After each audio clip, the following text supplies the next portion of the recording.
Before starting your engine, the first thing that you have to do is run your blower for at least 5 to 10 minutes just to clear out some of the gas vapors or any fumes that have built up in that engine compartment while we've been stopped. So allow that blower to run, give it that 5 to 10 minutes. One thing that we would suggest to do during that time is go around your boat and make sure that all of your crew or other captains are on board. We want to make sure that nobody is going to be jumping off the boat, swimming out around the sides or back, or especially going down the slide during this time so that no one's going to be around the prop when it starts moving.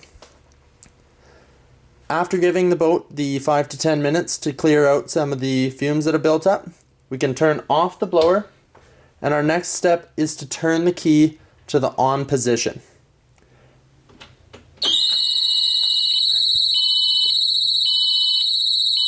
Turn the key to the on position, you will notice that there is going to be a loud alarm that goes on throughout the boat. That's just once again letting the people on your boat know that the engine will be starting and that they should stay out of the water. As soon as we have the key turned to the on position, you can reach over to your shifter. You'll push in on the control button at the base of the shifter, release, and you should see a solid red light pop up.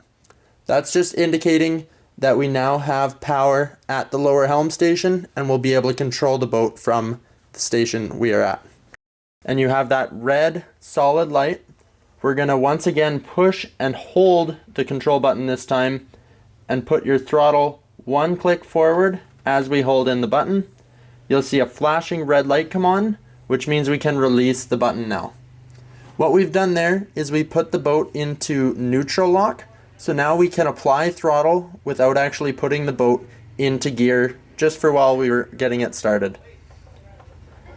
With the flashing red light, you are going to pump your throttle 3 to 4 times if your engine is cold. And what that's doing is it's just pumping a little bit of fuel to your engine to help it get started.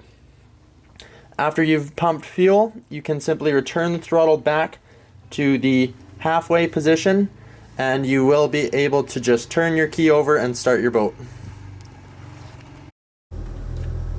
Once you have your boat started, what we're going to do is place the throttle to the position that we're sitting right around 12 to 1500 RPMs just for the time that we're warming up the engine.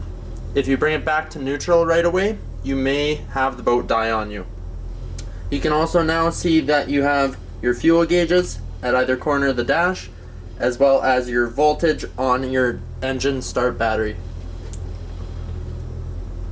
Before you start driving, you're going to want to check to make sure your oil and your temperature, you're going to wait for your temperature to get to or in and around 150 before you start driving, just to allow the engine to warm up before you start going. And finally, once your engine is running, you can turn off your bilge blower as there's no use for it once the boat is already running. So once you've waited for your boat to warm up and your temperature is at or in and around that 150, you can bring your throttle back to the straight up and down position. You're going to get a solid red light on your throttle. This means the boat is in neutral, but it is in gear. So if you move your throttle one click forward or one click in reverse, you will be moving the boat. The propeller will be spinning and your boat will be driving. Once your boat is parked or you're ready to shut off your engine at any point, all we have to do is ensure that the boat is in the neutral position. So we can return in line with that solid red light.